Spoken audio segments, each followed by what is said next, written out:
Kwa nini alichukua amri zote zile 10 akaziunganisha akazifanya kuwa ni amri moja?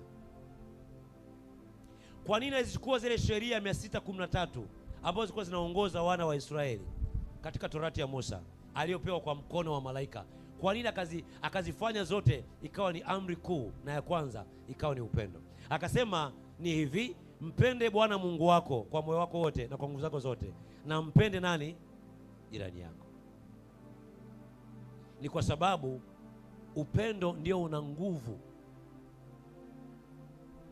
Hauwezi ukaiba, hauwezi ukasengenya, ukasimanga, hauwezi ukasema uongo, hauwezi ukaua, hauwezi ukatamani mali ya mwenzako, au ukatamani na kuona wivu.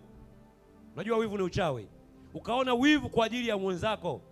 Hauwezi ukatembea na mke wa mwenzako. Hauwezi ukafanya hayo yote kama una pendo la Mungu.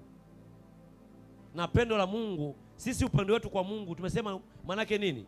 Ni namna tunavyotii sauti ya Mungu au neno la Mungu. Kwa hiyo ile nguvu ya utii wetu sisi kwa Mungu, kwa neno lake, kwa kulishika, litatunyima kufanya hayo yote.